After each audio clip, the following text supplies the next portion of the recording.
Dave, important 3 points there. Scrappy. I don't know if I'm convinced, mate. What about you? I've never been convinced, but that's me. Always cynical. First and foremost, obviously, it's more to life than football. So get well soon, Mickey. Wish you a full recovery and hope we see you back in a West Ham shirt soon.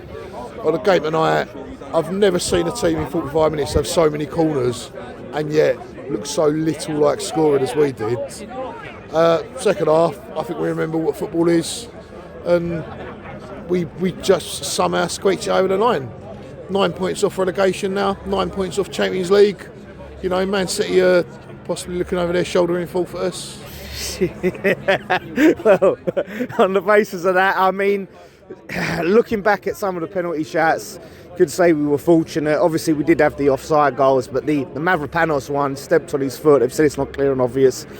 I think I'd be fuming. I thought at the time it was a penalty. Apparently, it was just outside the box. No, that was the Emerson one. Oh, right. That was the first one. Oh, right, okay. Second one was the Mavropanos. He stamped on the foot, and they've said it weren't a clear and obvious error. Oh, it's about time VAR give one our way. Yeah, they seem to always give him against Wolves, though. I feel sorry for Gary O'Neill. He gets the brunt of it. He's gone, and he they looked at full time like we looked at Leicester on Tuesday. Mate, they were fighting each other at the end of it. To be fair, how do you if you're Gary O'Neill, surely you must have watched us play recently. You must have known we're there to be got at, and yet he turned up with a 3-5-2. They had nothing. I mean, realistically, I feel for their supporters. You know, if you're going to come all the way down here on a Monday night, you know, you deserve to watch a team that's going to go and try and win a game. And they didn't do that. They were trying more not to lose than anything. Oh, you know, he wanted a clean sheet and he didn't get it. And once he didn't get it, they went into panic mode. They were there tonight for the taking, Wolves. Yeah. Lopetegui, you know, his job's obviously been heavily on the line. There's talks of Moyes, Bilic, Potter. Someone said Cooper was Sullivan's side. I mean, where are you at with Lopetegui after this win? I never wanted him in the first instance. I still don't want him.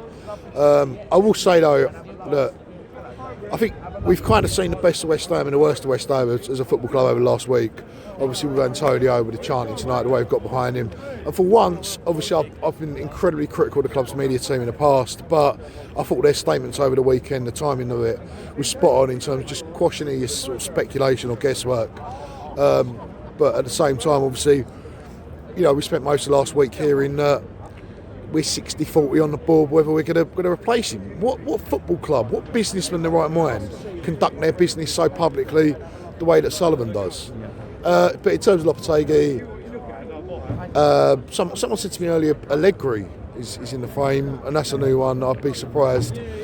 What would you do if you had the choice tonight? Sack him, get someone else in, or give him another chance on the back list? What would you do? Sack him. There's still...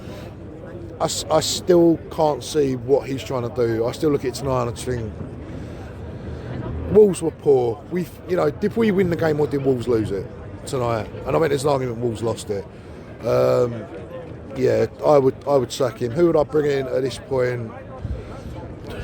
This is the problem we're getting into, is that if you're going to end up with like a firefighter till the end of the season, then if he keeps you up, you've got to keep on with a firefighter, and you end up in this sort of circle rotation that clubs like Sunderland and Everton do, or Sunderland in the Premier League, Everton are doing now, where you're constantly replacing the manager every year to get someone else in just to keep you up.